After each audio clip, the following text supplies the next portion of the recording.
El artista jamaiquino Sean Paul está en este nuevo episodio del podcast hablando de su nuevo álbum Live and Living y de la cantidad de colaboraciones que componen este disco. Por ahí arrancamos esta charla súper especial con una de las figuras jamaiquinas más importantes de todos los tiempos, allá arriba, junto a Shaggy y junto, por supuesto, a Bob Marley. En esas colaboraciones hay una conexión entre lo nuevo y lo viejo, y por ahí comienza esta charla con esta figura emblemática del reggae y del dancehall para hablar de este nuevo trabajo musical del estado de Jamaica en el mundo de la música comercial y de mucho más. Así que espero que me acompañen durante estos próximos 50 minutos para conversar con Sean Paul en el podcast por Canal 13. How are you doing, sir? I'm good, bro. I'm good. Where are you? I'm in my house in Jamaica. How's Jamaica doing? Tell me a little bit about that. Good. You know, a lot of people frustrated and people can't work a lot because there's lockdowns. So that's been straining on everyone. Trying to cope with these crazy situations. Yeah. I know. And out of all this stuff come two albums, not just one, but two. You know, that's a whole lot of work you put in. Yeah, you know, I was kind of scared for the first 5 months, not doing anything, kind of just trying to see, you know, what was up. And then after that, started to crawl back to the studio and, you know, put together some work that I hadn't finished before, and some new stuff, and just decided to do the two albums. You know, it's a pandemic. I can't tour. I can't promote it in that way, but we do have the internet, and I make music, so I just wanted to release them. You know what I mean? I think that mostly our type of music, hip hop, dancehall, reggaeton, is nowadays music, like happening now. So if we wait too long, it might sound a little old in a few years, you know, the songs I've done now. So it's current music, and I just wanted to just release what I have. Cool. Let's talk about Live and Living and about the process that you go through in order to curate and pick these songs and put them out in the middle of this month, in the middle of March. Tell me a bit about that. Okay, well, I had a few songs that were done before, like the Left Side song. Me and Left Side worked together for a while. Also the Movado song. But everything else is kind of things that, well, me and Buju, we were working on it, but we hadn't finished it. So it's a collaborative album. Reason being, I just think that it's about time we collaborate a lot more than we do. Everyone always gets a break in our genre and then goes off in all kind of different directions. And, you know, we never have time for each other. It's always like, okay, you know, Charlie Black's has a big song now, and then he's on tour so much that when he comes home, he's a bit, you know what I mean, it's tiring. And so reason that we have to travel so much, when we come home, we have to get visas for where we're going to travel for, because Jamaica needs visas to go everywhere. Our life is full, and sometimes not able to pay attention to the music, or pay attention to the music in the way we would like, and also pay attention to others who are doing great steps in the genre. You know what I mean? So, and I just feel that we also pay attention a lot to the clash. And I've seen a lot of us do it without clashing and become huge. So I kind of wanted to make that point of collaboration over confrontation, and also the point of just unity. You know what I mean? That's great. Why do you think that happens? Because I've always felt that the vibe coming out of dancehall has been more collaborative than anything else that's happened over the course of 25 or 30 years in music. And you tell me that that it's not as much as you wish.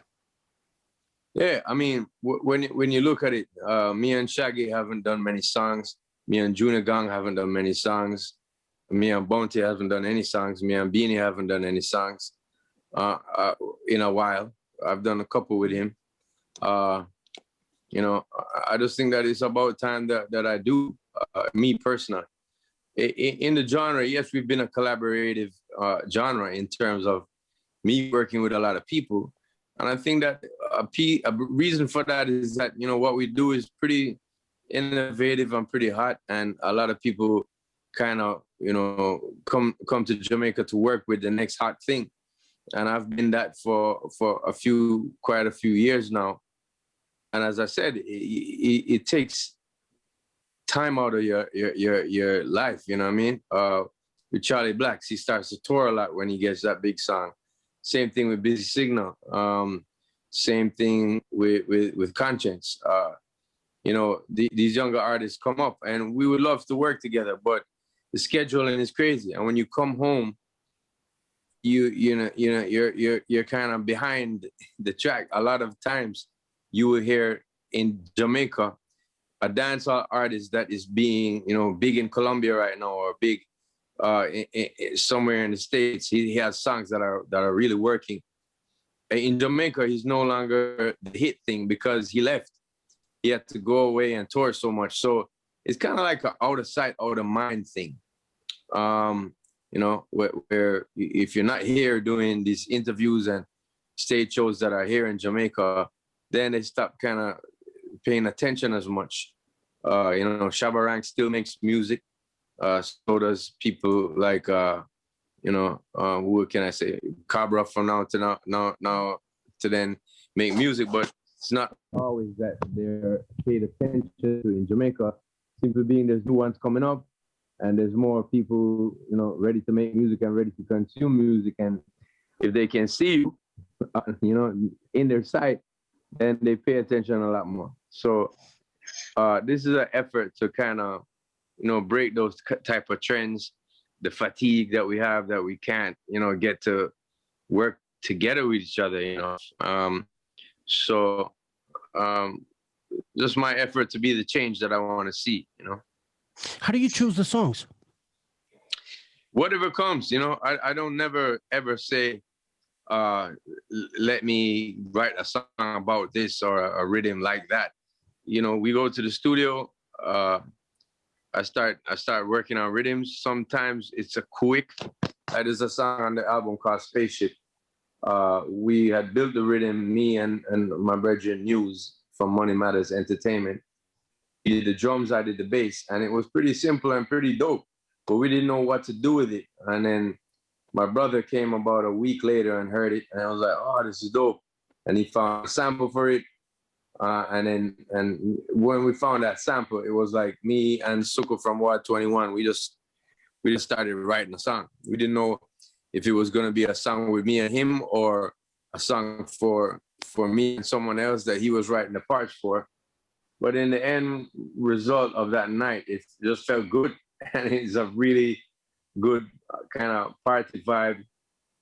We found the sample after Papa Sean from Copper Shot Sound System found a sample for from Sasha to put in his song, and so it was a very quick thing. It's, you know, it came, it was finished within like probably a week, and that night that we found the sample, we finished the song immediately. So that was a quick one. But then there's songs like with me and Sarani that you know, I built a rhythm. He was good. He went and did a song on it, and I did a song on it. And then we were talking about the same thing in the song.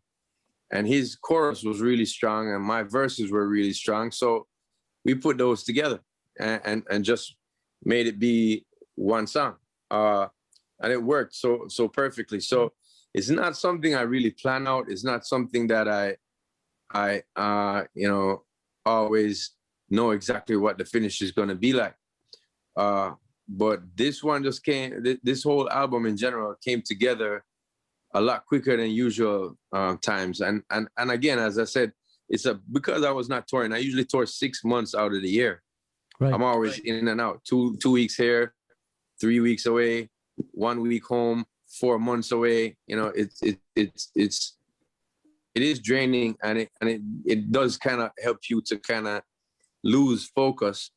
And so I had enough focus on this album. You know, we were here, we weren't touring. I didn't have to go try to get visas. I didn't have to, you know, go through security checks every day at the airport.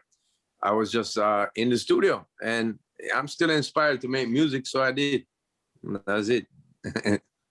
Yeah. That's amazing. That's amazing. There's a lot of collaborators on this album. Which ones would you say are the top of the heap in terms of repertoire? You know, I've worked with established artists like Buju Banton and people like Busy Signal and Junior Gang, Mavado, Serrani. These guys have all names out there, you know.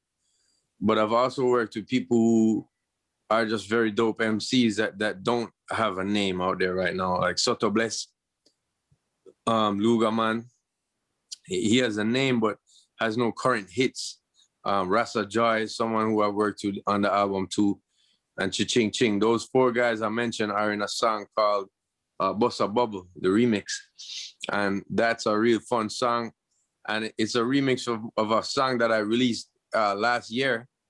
You know, I just wanted to include the people who I signed on the album. We ended up doing so much songs.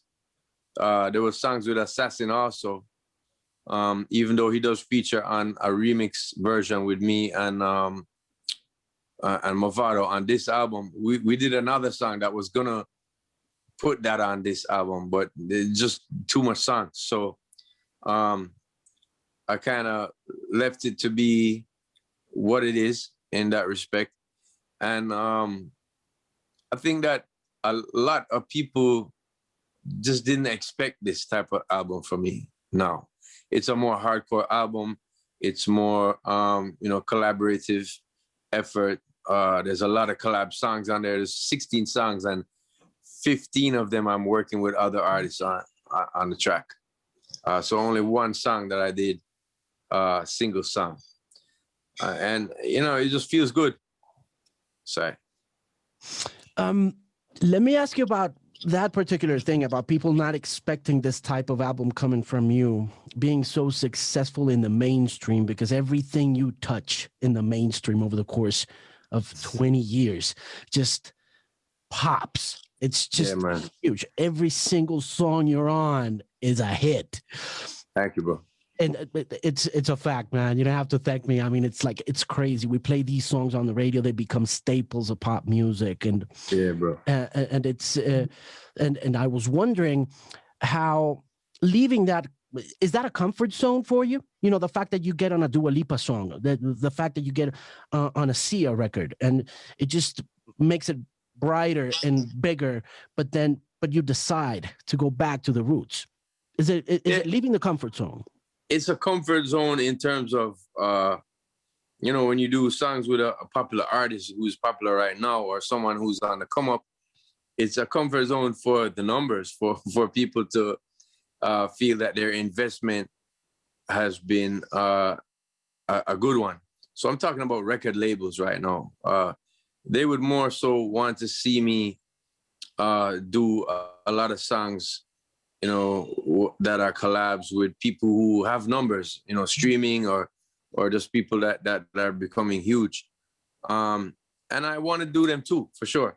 But I do miss doing songs with the underground, with the underdogs, with people who they probably don't expect to do a lot, get a lot from. I'm not really worried about fully worried about numbers at this point. I'm kind of mindful of it, but I'm more heartful about the album, about this album. You know, I didn't have anybody telling me what they thought. I picked the singles and I picked the songs, and we had to kick off the ones that we think would make it, and make those decisions for ourselves. So in essence, yeah, Dirty Rock is a label, but this is one of the first times I'm really acting as a label. And it's I put out an album for Ching Ching a couple of years ago called Turning Tables, and that has streamed 12 million for him. So for him, that's a huge jump, you know what I mean? For someone who at first wasn't considered, a lot of people didn't consider him much more than gimmick and you know, nice jokes that he gives and the good vibes that he brings. But I saw more in him. He has a different way of presenting his lyrics. And so, you know, we pushed through with him. And so now we're doing it on a bigger scale in terms of not just with one artist, with quite a few. So there's a lot more press involved in terms of me trying to promote, a lot more videos involved, as every one of these people want videos, because it helps to promote the song. And they don't want to say that they've had a song with Sean Paul that they didn't get a good shot at promoting, you know what I mean? So we're doing videos for everything. So just a good vibe for me. As I said, I feel this album in my heart a lot deeper than my past few albums. I love all my work that I put out. And even in 2017, I had a great year in terms of, you know, working with Dua Lipa and Becky G and these young stars that are coming up. But also this one is just, you know, it's like a shot in the dark. You know what I mean? Just means more to me for right now, for sure. You mentioned that you want to make a point about dancehall not being dead. And I want you to elaborate a little bit on that, because I think if there's one culture that's more vibrant than it's ever been, it's dancehall. I think over many other rhythms, you find the freshness in this new album, something that continues to innovate, in spite of the fact that you say that many people consider it to be dead. Why is that? Mm-hmm. A lot of people in the industry say that to me. You know, you're doing well, but your genre is non-existent. The numbers, and I'm like, it wasn't fair to say the numbers, because only until recently Spotify was not available in Jamaican territories. So that's the benchmark right now. Spotify, streaming on Spotify and got good numbers. But we didn't have it till just recently. I'm talking a few weeks, I think. And so, you know, that was always annoying to me when people would say that. And also people in the industry here in Jamaica, like, they want to see it go further, but instead of doing something about it, we complain with each other. Oh, it's not the same. You know, the rhythms of the 90s were better. Instead of embracing the kids, the younger generation, and trying to show them where to go. So like, I've worked with the established artists on this album, but also Intense. He's a very young artist in the game. Skilly Bang also. Massacre's been around for a few years, but I've been working with some of these younger cats in the game to just kind of impart some of my knowledge and also help to shine a light for people who just check out some of my music. They could probably hear an Intense song or hear a Skilly Bang song off of my album and then say, hey, I like how that sounds. Who is that? Let me check it out. So it's important for me to prove to the people who say that it's not a big genre anymore, when we are the people who influence so much different genres around the earth right now, you know, from reggaeton to you know, Afrobeat to pop musicians do a lot of work that have very reminiscent sound of what we've done over the years, from the early 80s or late 70s straight up to now. Yeah, so that's the reason. I mean, for me, it's live and living. For me, it's the pulse is still there. For me, it was a big music before I helped to carry it to certain international territories and got numbers like I do. And before Shaggy and before Shabba, it was a music that my country listened to and loved and expressed themselves through. And from the early 80s, or as I said, late 70s. So we've evolved. Yeah, our sounds a little different here and there, but it's the same essence. You know, and such a powerful music to influence so much different genres. that, you know, I had to make that statement for everybody who says, oh, because of the numbers, it doesn't seem like a music to invest their time or money in. And I'm like, well, we're here, we've been here. You know what I mean? Our pulse is still running, and, you know, there's still some great stars. You know, we've just lost another reggae icon this week, and last week we lost Roy, who was the first DJ, the first person to do kind of what I am doing now. So it's been a very sad week.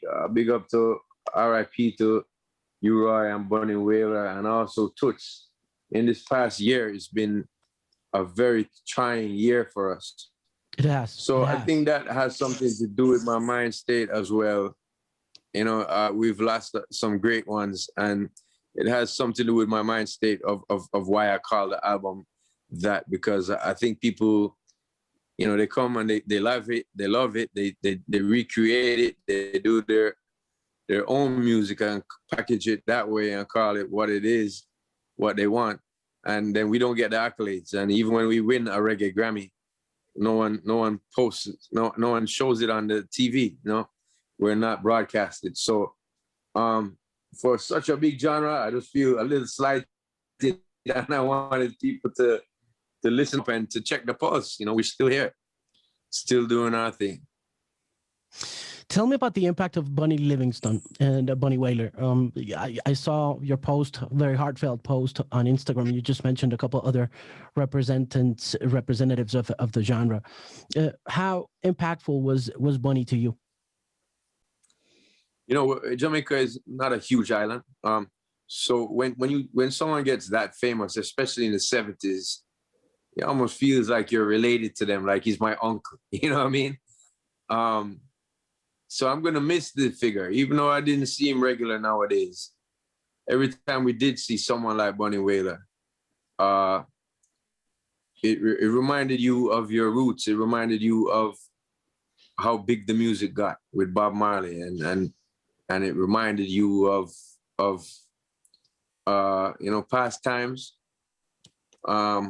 which were great times too. So, you know, his impact on the music, his contribution to the music will never be forgotten. And it's something that I hope that the government out here pays attention to more and more. We try to you know, scrutinize them when they don't pay enough attention to our musical heroes, because you know, they are used to do advertisements and also for politicians and advertising. And then when it's time to help us, when, you know, the people are elder now, or things happen in life, and these are people who serve their culture well, and I think they should be honored and should be uplifted, especially in a time of their life where, you know, it's once a man, twice a child type thing.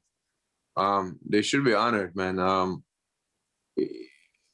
There's far too many incidences of big artists that have songs that everybody all over the world that love reggae or dancehall have to be, you know, buried in a very poor manner. You know what I mean? Not cool at all. And so, me being someone who can make that change, I'm speaking up on it, and I'm also trying to do as much as I can to observe the greatness that those artists gave to us, and also to uphold their memory as much as possible. So, you know, there's the great Dennis Brown. I've been given. He has passed a long time ago now, but I've been just recently down to where he was born, on a place called, they nicknamed Beat Street, because Bob Marley's first record shop was down there, and a lot of different musicians have studios and record shops on that same road, and people trying to make Dennis Brown's house into a museum, which I'm all for. I think that's beautiful. We don't do enough of that. We don't do enough of bigging up our heroes. And so again, RIP to Bunny Wailer. He served a great service, did a great service to his genre and to his culture. And also, he had a great journey. Big up to him. Do you think that's ever going to change? The fact that governments and entities and politicians take advantage of musicians from that political standpoint instead of just, giving them the place that they deserve? Because this doesn't happen just in Jamaica. This happens in Colombia. This happens everywhere. Sure. I think that it's in this present condition or climate of how government is really run in most countries, or at least the Western world, as far as I see, musicians and artists are not really considered much more than just something that is considered not very important. But a person like myself believes in word sound power a lot. I believe that what you say becomes flesh and walk amongst people. You're giving people ideas, even through the power of music and not language. Like I get ideas from reggaeton music. I don't speak Spanish, but I hear certain messages coming through. I hear them. So everyone got their own message, what they would like to say to the world in these types of genres.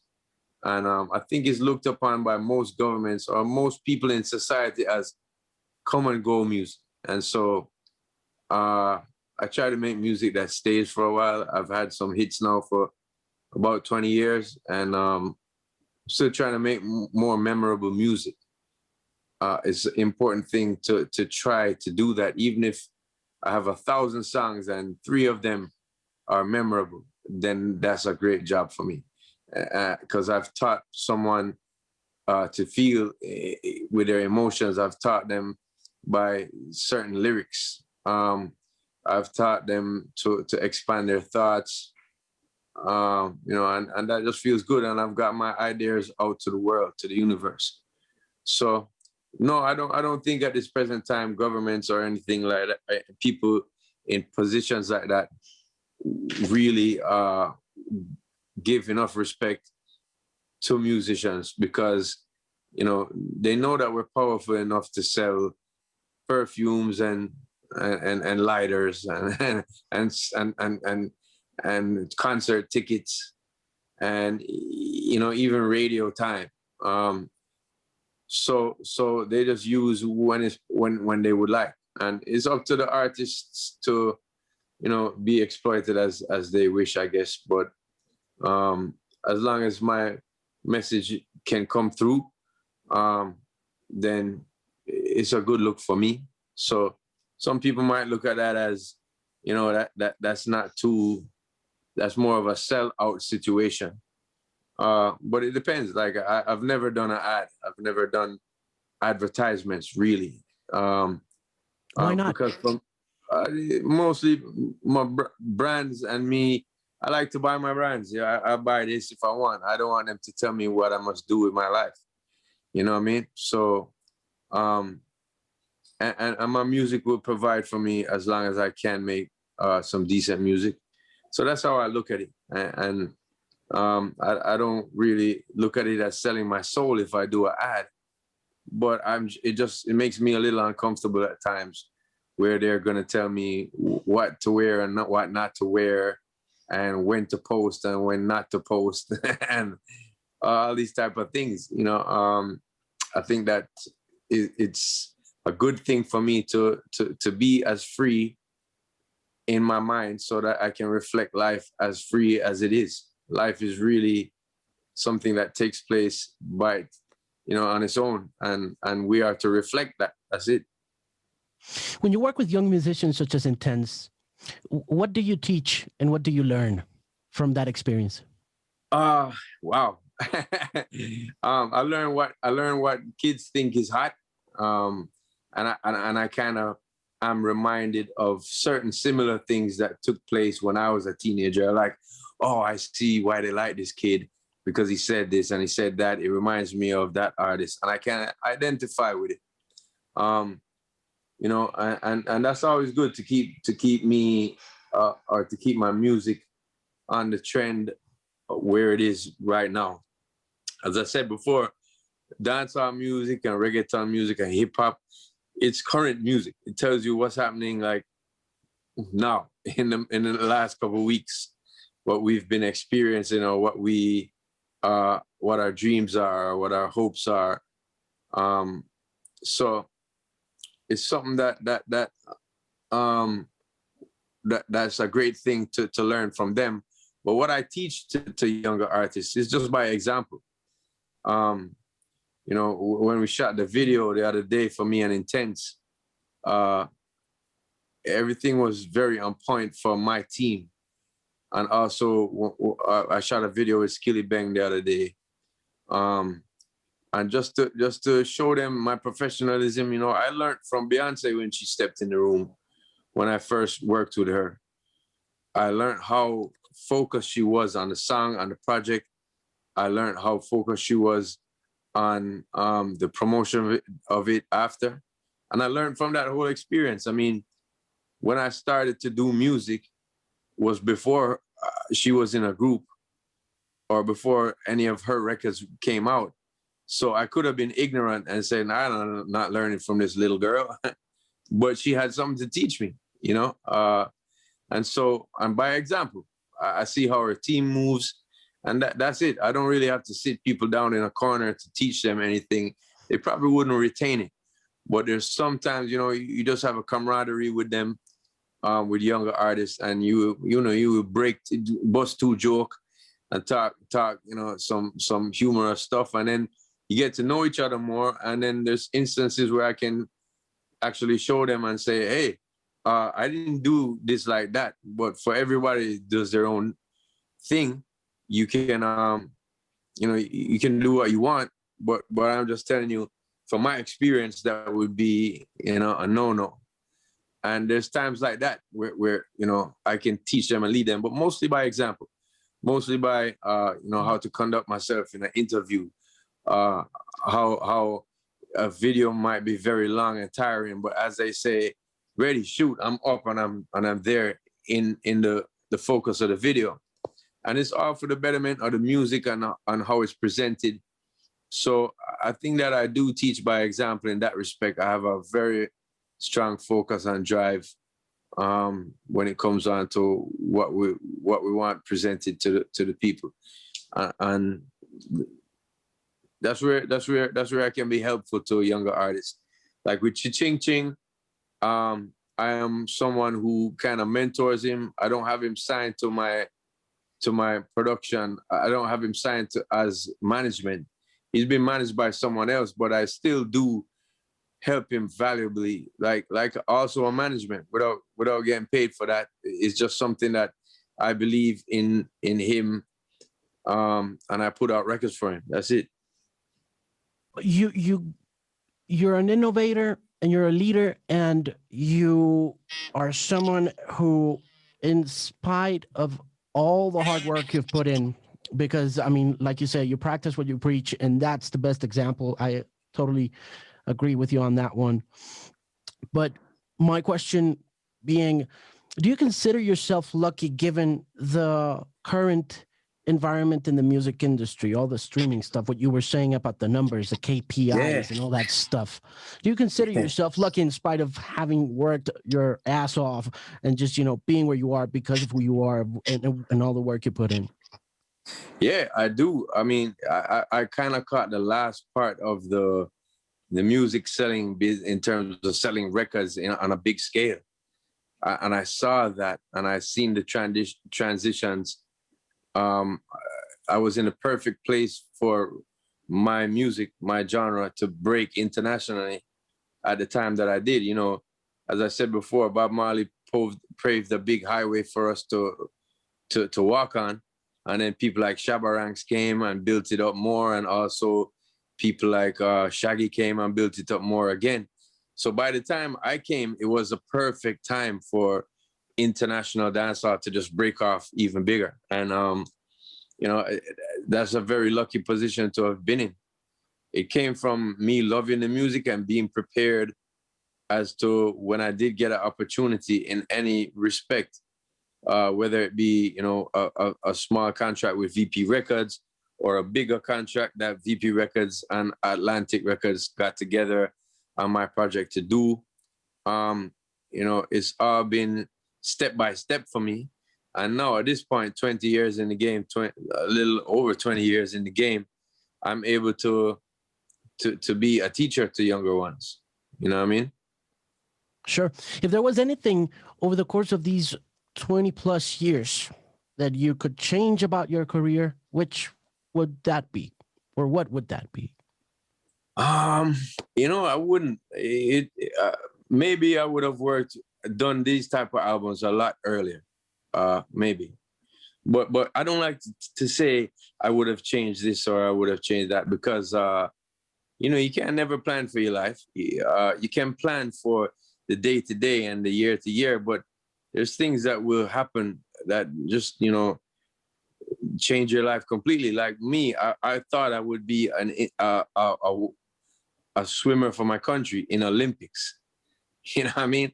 And that was my whole life from age 13 to after I was 19 years old. Even at the age 24, I did represent Jamaica again for water polo, for polo aquatico. And I've been to, many different countries to represent my country in that respect. And I thought I was going to do that, but and music was something I was considering on the side, just like maybe I'll do music because I really like it. And it started to take over my life, and I never knew that change would come. If you asked me at 15, 16 years old, I want to go to the Olympics, I want to break this record, I want to do that. And by the time I was 19, a lot of my friends moved away to college and left me with not really much competition, and my focus changed. And there's no way I could have planned for that. There's no way you could have told me at that age. So I wouldn't change things. Maybe I would have done more collaborative efforts with dancehall, a lot more dancehall artists, over the years. That would have been something. That's why I said it's such a dream come true, or really project that's really close to my heart, because it's something I've been wanting to do, but just didn't have the time to put together a whole project like this. And big up to Island Records, they gave me the opportunity to be able to do this as a label and not lock me down, not be like, hey, you can't have my artist doing 16 songs with other people. But they understand the genre, which is pretty cool. They understand that we have to keep up to date. We have to put out regular records to be recognized. And so, when I came up with the idea of it, I was telling them I have many songs and I really don't want to break this theme. And if we wait too long, it will be kind of old. So I'd like to go ahead, and they said, give me my blessing, So big up to them for being able to do that. And also just my label itself, big up Dirty Rock Records, Dirty Rock Productions, because we've come a long way. I mean, I started producing in 2000. I did one track on my album. In about 2000, when was it? A couple years later, on the Trinity album, I did another track. I think Trinity was 2005, 2006. And then about 2010, I started to produce more and more and more. 2015, and now I'm producing quite a few rhythms, and people's albums. So it's been a dream come true, and that's, I would probably try to get into that a lot more, but you can't change your life. You know what I mean? You have to just, life is what it is. It unfolds naturally, and I give thanks for every step, every breath, bro. How hard is it to produce, Sean? It's really fun for me. To keep up with the technology that's happening now is kind of something I didn't plan for, but I still produce with an MPC, with a drum machine, and I play stuff over it. I have many different people who help with the actual sonically making it sound very good. So I like to say I'm a beat maker more than a producer. Because a producer is someone who would be able to hear clearly, oh, this kick drum is a bit cloudy, let's change it out for a more solid kick drum. me, I just do the groove and I know the vibe, and I'll write a whole song on a kind of cloudy sounding rhythm. And then my brother and News from Money Matters Entertainment, and Kappa Sean, and Suku from Ward 21, and also Left Side is involved at times, come in and they help me out with doing what we do, you know. And I guess I'm more of a public relations person in terms of getting the artists to come in and do it. So I start off the vibe, but the rest of the team really helped to pull it off. And that's why it took so long in the earlier years for me to kind of put projects out. One in 2000, one in 2005, one in 2010, and then started to happen a lot quicker when I started to team up with my boys, you know, and they helped me out with my ideas and stuff. So again, it's fun. I never feel pressure with it. I would love to actually produce a song for someone that blows up. That would be amazing, you know, and be a hit producer as well as a hit artist. But I take it all in stride, you know, and I take it as a learning curve, every step of it. So, and again, you know, every day there's new plugins that you can learn about, and new equipment and stuff to enhance your whole what you're doing and make you sound like today's sound. So it's something that I'm always studying. It's cool. And also because back then, you know, you'd have a record out and it would be on the radio for like 3 years, 4 years, you know. Yeah. I remember when you came out and it was like we would be playing these songs over and over again. We wouldn't get tired of it. 4 years, man. It was like exactly on and on and on. But it's just so much more songs now, so much more artists, so much more producers. And that happened with technology, you know, the computers and it being a lot easier for people to learn. You have a studio in your laptop now, even on phones, you know what I mean? So there's bound to be more, but I'm so glad and happy that I came from an era where I kind of caught the last, I said it before, like the last part of what music business was structured like when it was really selling big music, big records. And I still use some of that structure in how I think about presenting records now. It's just a lot more faster. Like 2 weeks ago, we released the song with Intense, and now today I've released a song with Busy Signal, and I'm promoting both of them. You know, I'm seeing younger artists do this on their Instagram every day, dropping songs, and you know, it's not that I'm trying to actually compete with them, but I'm competing with the times. I'm keeping up with the times. Music is just being consumed at a quicker rate right now. Does that worry you, in the sense that you've had so many pop songs and that maybe, as you said before, the speed at which the industry moves does not give room for songs to breathe a better air and just, you know, settle down and, you know, get going? I've considered that, and I've thought about it in depth, and I think that you know, we could look at it that way, or we could look at it like each artist now has more songs to add to his repertoire, and he has more fans that will follow that. Like I gained a bunch of fans in 2015 or 16 by doing a song with Sia. They were young little ones, and they were like, "Oh yeah, but bang," they love it. So they didn't know "Give Me the Light." They didn't know, you know, songs like "Get Busy." They've probably heard it, but didn't pay attention to it or who was the artist. It was their mom's music or their dad's music. So I gained the repertoire. I gained that song in my repertoire with Sia.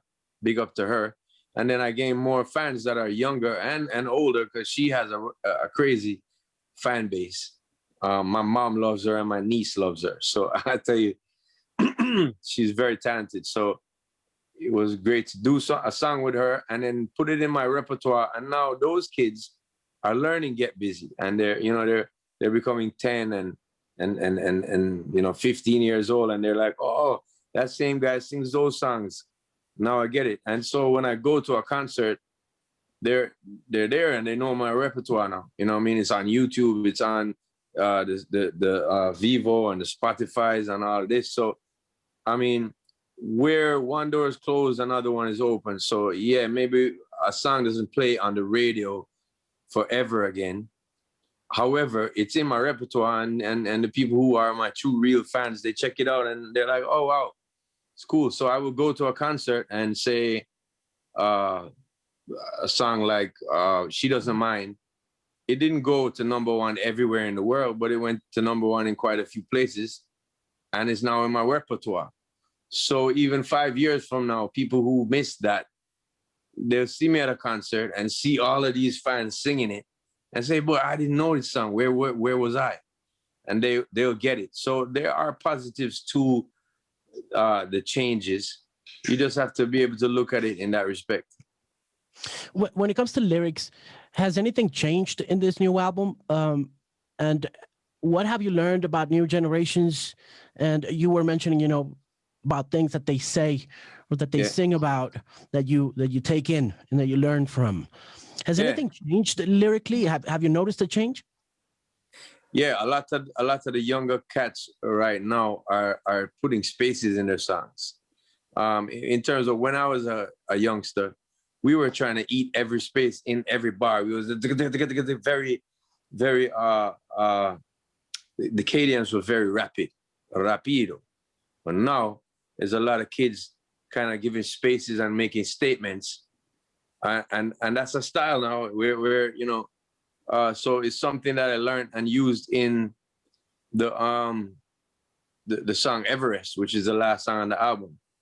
So I'm like, some of them work hard, I'm gonna play hard dog, some never rest. But then I took a rest. You know what I mean? So I'm not so choppy.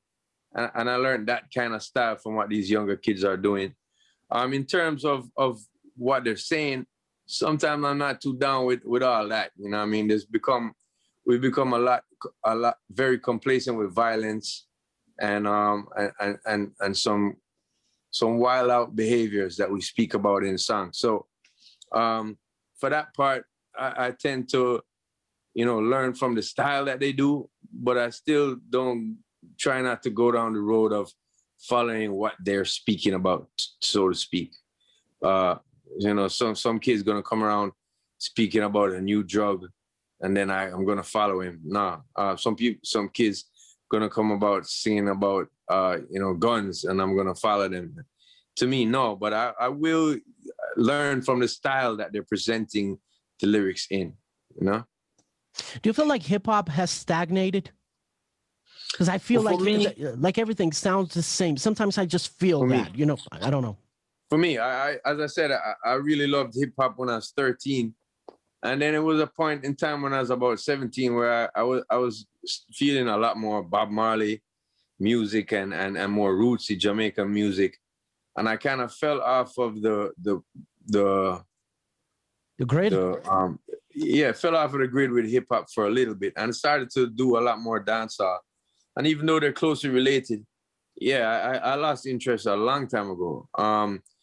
But being who I am and the genre was popping off, I was always interested in working with people who I rated, like DMX, Busta Rhymes, the Clips. I rated all of those people for one reason or the other. And I kind of got back into it. But again, nowadays, it's seeming the same to me. And there's some people I do rate, like I like Migos.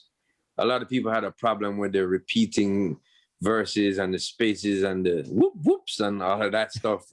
But I found that it complemented the rhythms that they were on. Even Beyonce has been doing stuff that,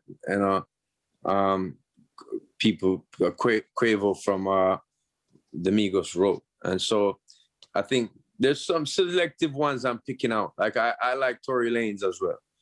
Tory Lanez, to me, he can spit, he can sing. He sounds very innovative with his words of what he's saying. But not everybody in hip hop do I love right now. No, to tell the truth. Do you still swim? Yeah, I swam once this week. I only got to swim once. I think I'm going to swim tomorrow morning. I do about 1,500 meters, wow, which is nothing compared to when I was a kid. When I was a kid, I swam 5,000 meters a day.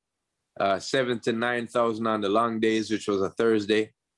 I was also training in the mornings and doing weights at lunch. This is when I was a teenager. And do water polo all Saturday from 9 o'clock till after 3 in the evening. We would stop for a break for eat lunch and then go back. So that was what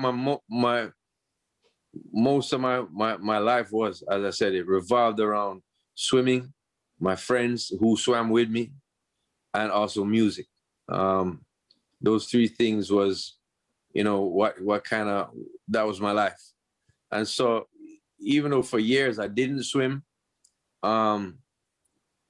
it was always, close to my heart.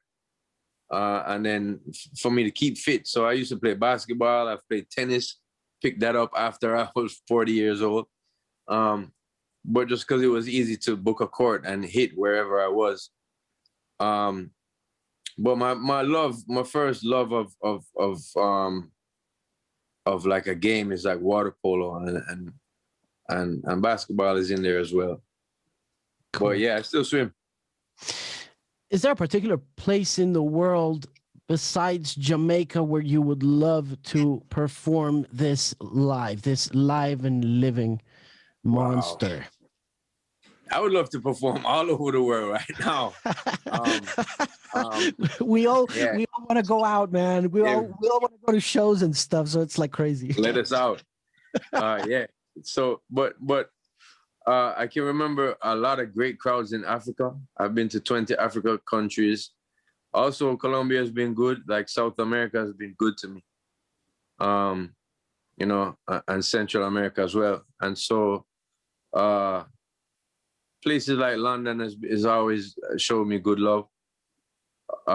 Japan, good vibes there. So, as I said, I would love to go and perform everywhere, and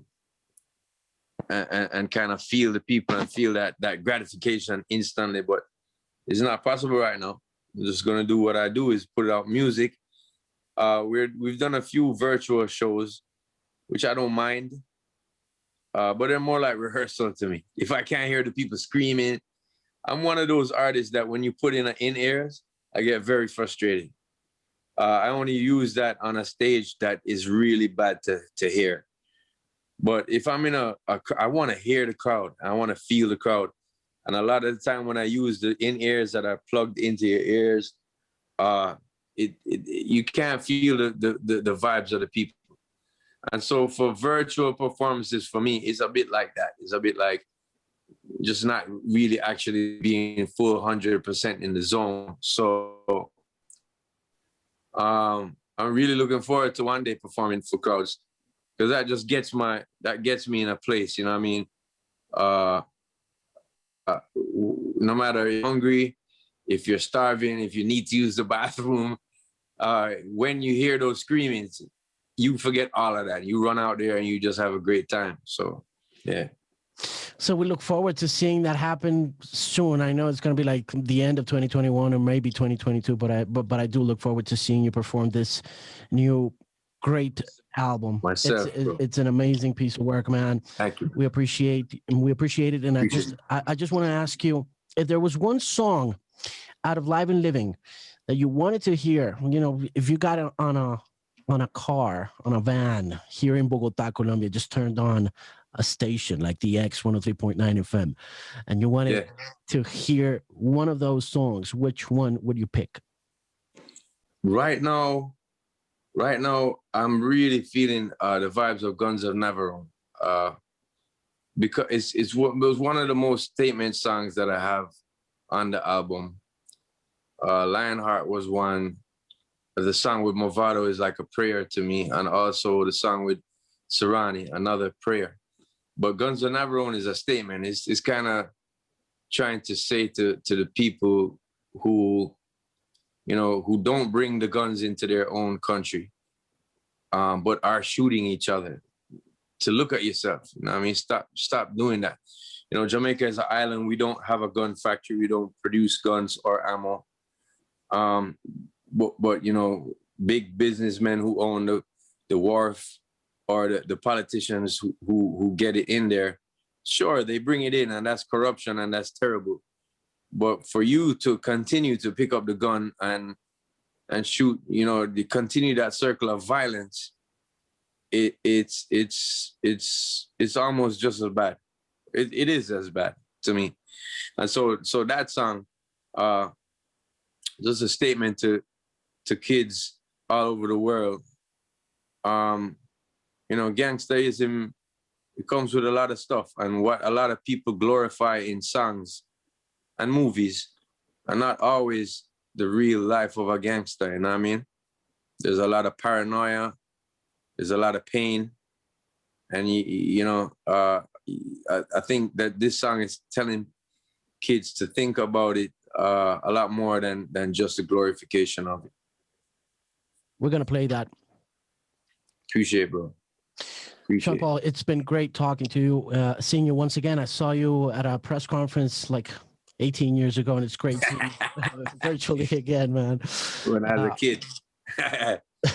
Thank you for taking the time. Beautiful album, man. Thanks for going back to the roots and teaching us more about this beautiful culture. It's been great, and we look forward to seeing you personally. Take good care. Have a good night. Thank you, bro. Salute. You too.